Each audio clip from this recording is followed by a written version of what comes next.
History doesn't move in straight lines. It coils, it loops, and sometimes it spirals downward. As a financial historian, I've spent a lifetime watching nations rise with a swagger few can challenge, only to crumble in ways that seem inevitable in hindsight. The pattern isn't new, it isn't unique, and it certainly isn't accidental. It begins quietly, always quietly. Empires don't fall with a single gunshot, they slip, almost politely, into decline. Spain did, Britain did, the Soviet Union did. And now, as much as we'd prefer not to admit it, the United States is tracing the same contours on the same dangerous map. Stage 1 is almost romantic. A nation discovers its strength, wealth floods in, trade routes expand, gold, silver, oil, intellectual property, whatever the currency of the era, it arrives in torrents. For Spain, it was the bullion of the New World. For Britain, it was global maritime supremacy. For America, it was the unmatched industrial engine of the 20th century. Economies swell, cities glow, and the world looks on with admiration and envy. But early power has a paradox. The more a nation gains, the less it remembers how it got there. Spain forgot discipline. Britain forgot humility. America forgot limits. Stage 2 begins when confidence hardens into ideology. Leaders start to believe their prosperity is destiny, not discipline. Structures ossify. Systems built for growth turn into monuments to past glory. Laws lag behind reality. Debt grows, not just as a financial number, but as a cultural habit. And all the while, citizens experience something intoxicating, the feeling that the good times will never end. Rome felt it. So did the company towns of the early Industrial Revolution, where wages soared until they didn't. You can almost hear history whisper, enjoy it. This is the part of the story where nothing seems wrong. And that, of course, is what makes the fall possible. Stage 3 arrives like a slow fog, thick, quiet, disorienting. It's the moment when abundance becomes expectation, and expectation becomes entitlement. Every empire reaches this turning point when the national psyche shifts from "we earned this" to "we deserve this." It sounds harmless, almost human, but it's the hinge on which decline begins to turn. Spain felt it when silver shipments became routine, not miraculous. Entire generations grew up believing that treasure ships were simply part of the natural order. When the flow slowed, the country had forgotten how to build, innovate, and compete. Why toil when wealth falls from the sky? Britain's entitlement looked different. It lurked in the corners of colonial bureaucracy, in the quiet assumption that the sun would always shine on the empire, that London would remain the financial center of the world, that the pound would never bow to anyone's currency. Meanwhile, newer nations were building faster, learning faster, adapting faster. Stage 3 is the age of comfort, and comfort is the enemy of vigilance. In America, comfort took the form of sprawling suburbs, the soft embrace of consumer credit, the growing belief that prosperity was a birthright. The economic flywheel that once demanded grit and sacrifice became a lifestyle brand. Hard work gave way to financial engineering. Community gave way to convenience. And the country, little by little, outsourced the very skills that once defined it. But comfort alone doesn't collapse an empire. Something more corrosive needs to seep in. That's where Stage 4 begins, when internal complexity becomes unmanageable. Systems that once worked seamlessly begin to grind. Bureaucracy thickens. Institutions, once nimble and innovative, get tangled in their own rules. Governments respond not with reform, but with patches, temporary fixes to permanent problems. Spain inflated its coinage to mask deficits. Britain clung to outdated trade structures. The Soviets drowned in central planning that seemed rational on paper, but collapsed under the weight of reality. Complexity creates confusion. Confusion breeds distrust. Distrust opens cracks in the foundation. The United States entered this phase with the best intentions. The mechanisms of state grew larger to handle global responsibilities. Regulations multiplied, agencies expanded. But complexity has a way of devouring itself. The machinery that once enabled growth now struggles to maintain its own existence. Infrastructure ages faster than it's repaired. Political incentives drift away from long-term thinking, and ordinary citizens begin to feel something ancient and familiar, an unease that whispers the center isn't holding. Empires don't fall when they're weakest, they fall when they can no longer coordinate their strength. And that's when the story shifts from structure to psychology. Stage 5 is the psychological break, the moment when a nation stops believing its own story. Not publicly, not out loud, but in quiet conversations, in market tremors, in the subtle hesitations of people who once felt certain. Every empire reaches this phase. Spain heard it in murmurs of merchants who no longer trusted the crown's currency. Britain felt it in the shifting winds of global finance as the pound lost its grip. The Soviet Union saw it in the eyes of citizens who realized the slogans no longer matched the streets.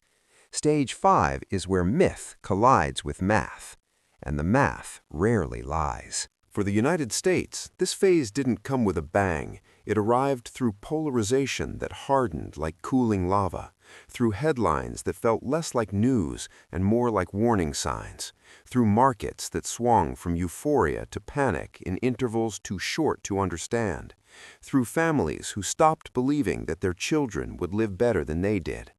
A nation's narrative is its greatest asset. When belief cracks, everything else begins to follow. You see it first in trust, the invisible currency that underwrites every institution. In Washington, trust eroded between parties, then within parties, then between citizens and leaders.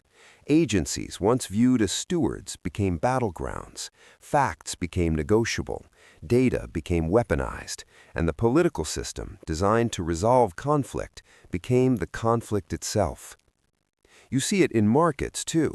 Investors stop asking, where is the opportunity, and start asking, where is the exit? Capital senses instability long before citizens do. It migrates, quietly but decisively, towards safety. That shift isn't loud, but it's seismic. It reroutes the very bloodstream of an economy. And then the cultural unraveling begins. A society that once shared common aspirations starts to fracture into tribes, not geographical tribes, but psychological ones. Identity replaces citizenship, outrage replaces dialogue. The algorithm becomes the battleground, and attention becomes the ammunition. People stop seeing one another as opponents and begin seeing one another as existential threats. Spain experienced this in the 17th century, when regional loyalties eclipsed national unity. Britain felt it in the waning years of its empire, when the weight of global responsibility fractured domestic identity. The Soviet Union lived it in its final decade, as ideological certainty dissolved into disillusionment. America's fragmentation is newer, but it rhymes with every past collapse. And yet, here's the paradox. During Stage 5, the economy can still appear strong. Growth numbers can sparkle, markets can rally, innovation can flourish. But beneath the surface, something essential shifts. The nation is no longer confident that it can repair itself. It doubts its institutions, it doubts its direction, and eventually it begins to doubt its future. Stage 5 isn't collapse, it's the prelude, the tightening of the narrative before the story breaks open. It's the moment when a nation feels both powerful and precarious, both wealthy and hollowed out, both unstoppable and strangely fragile. It's the feeling of standing on a bridge that still looks sturdy while hearing the quiet creak beneath your feet. Because decline doesn't start when a nation falls. It starts when the nation begins to question whether it still deserves to stand.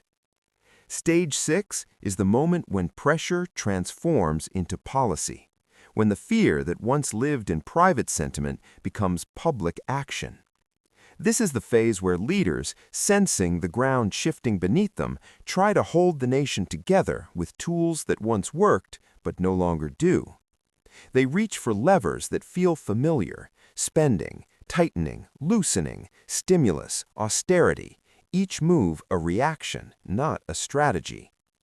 Empires rarely innovate their way out of decline. They manage it.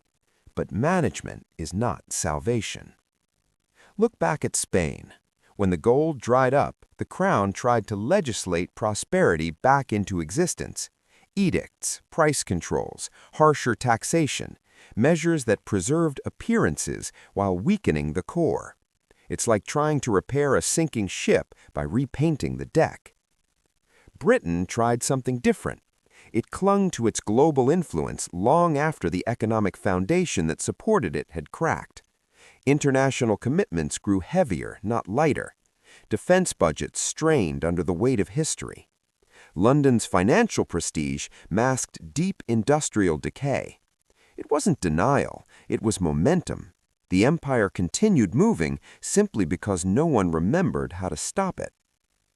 But the Soviet Union offered the sharpest example. Faced with inefficiencies, leaders tightened control. Faced with shortages, they expanded bureaucracy. Faced with public doubt, they hardened propaganda. Every remedy accelerated the disease. When the system finally broke, it wasn't a surprise, it was an inevitability. Stage 6 is the ritual of holding on. And this is where the United States finds itself now, a nation running faster, not because the path is clear, but because slowing down reveals the cracks. You see it in monetary policy swinging between extremes. Years of cheap credit inflate asset markets, then waves of rate hikes squeeze the very households the economy depends on. The system breathes in and out, but the oxygen feels thinner each decade. America's financial architecture, once admired for its flexibility, now resembles a pressure chamber. You see it in government spending that skyrockets not for long-term investment, but to keep the peace, temporary relief for permanent structural problems. Deficits balloon, but the political cost of restraint is too high. No empire has ever voted for austerity. They wait until austerity is imposed by reality. You see it in international posture, a military stretched across dozens of commitments.